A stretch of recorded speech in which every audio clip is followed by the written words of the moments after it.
बाक्सा जिल्लानि सुक्लाय सेरफांनि सैनिगावआव मरिपारा आन्चलिक एबसुनि 29थि बोसोरारि जथुम्माया समबारखालि जोबनानै थाङो।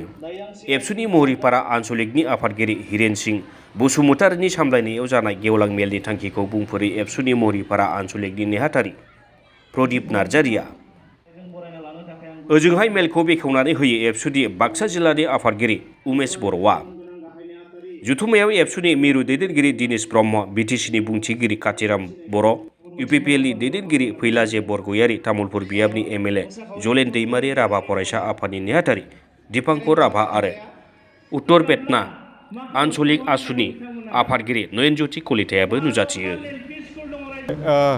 এই অঞ্চলখন কেনেকৈ উন্নতি কৰিব পাৰে নিখিল বড়ো ছাত্ৰ সন্থাই অতীন্দ্ৰ প্ৰহৰী হিচাপে কাম কৰি আহি আছে আৰু ইয়াৰ বাহিৰত মহৰীপাৰা নিখিল বড়ো ছাত্ৰ সন্থাও নহয়, তেখেতসকলেও এই অঞ্চলত মানে যে কেনেকৈ মানে উন্নতি আনিব পাৰে সকলো দিশত শিক্ষাই হওক বা আৰ্থিকেই হওক, এই সামাজিকভাৱে হওক তেখেতসকলে কাম কৰি আছে।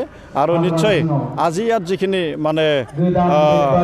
যিখিনি মানে ইয়াত উপস্থিতি, এই উপস্থিতিটো মানে ভাল লাগিছে আৰু নিশ্চয় পৰৱৰ্তী সময়ত নিখিল বড়ো ছাত্ৰ সন্থাই বড়ো ৰাইজ লগতে এই অঞ্চলত বসবাস কৰা সকলো জাতি জনগোষ্ঠীৰ কাৰণে উন্নতিৰ কাৰণে কাম কৰিব।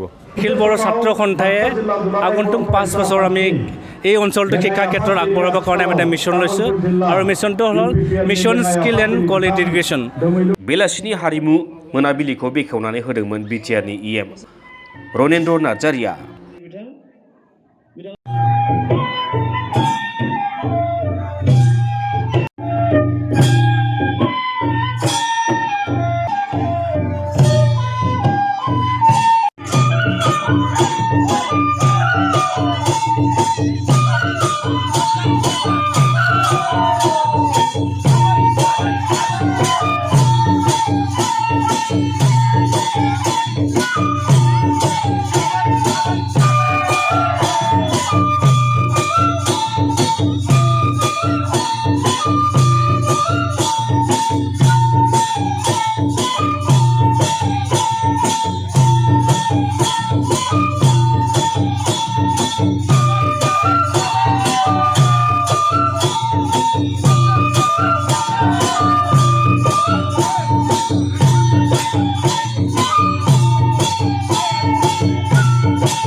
गरेस्वरनिफ्राय काश्यप चौधुरीनि रिपर्ट, समनि रादाब।